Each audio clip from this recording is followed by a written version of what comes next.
la fin, ce sont les restaurateurs qui payent l'addition. Xavier Denamure, si, admettons qu'il y a un couvre-feu, hein, encore une fois, c'est un scénario très probable qui est envisagé par le gouvernement ce matin lors du Conseil de défense. Est-ce que c'est la faillite pour vous? Si on vous dit à 20h ou 22h, on ne sait pas, on ferme. Bah déjà, on ne peut plus ouvrir le soir, hein, parce que si vous devez fermer à 22h, c'est-à-dire si vous avez un couvre-feu, le temps de fermer les cuisines, etc., votre restaurant ne peut pas être rempli de clients, parce que tout le monde doit se barrer, que ce soit les salariés, si c'est 22h ou 23h, il faut au moins 1 heure pour plier un restaurant. Donc déjà, d'un point de vue économique, on est exsangue. C'est-à-dire que moi, la plupart de mes collègues, on a des crédits sur le dos parce qu'on les a pris pour les PGE, mais si on ne peut pas ouvrir même un peu normalement, on est mort à plus ou moins court terme.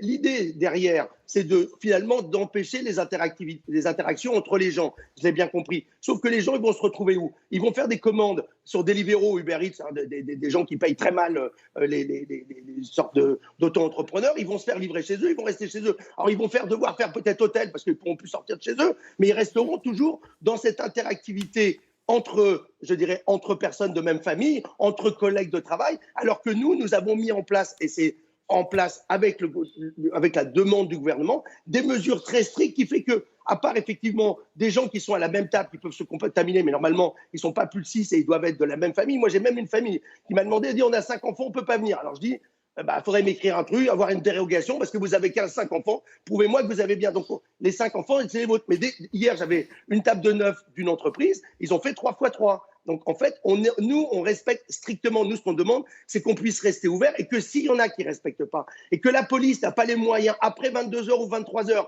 on voit bien avec ce truc des commissariats qui sont attaqués où tout d'un coup, on vous dit la République n'a pas les moyens de protéger ses commissariats. Donc, ce n'est pas parce que la République n'a pas les moyens de faire appliquer ses lois qu'elle doit nous mettre comme dans un mauvais film de science-fiction, un couvre-feu à 22h ou 23h.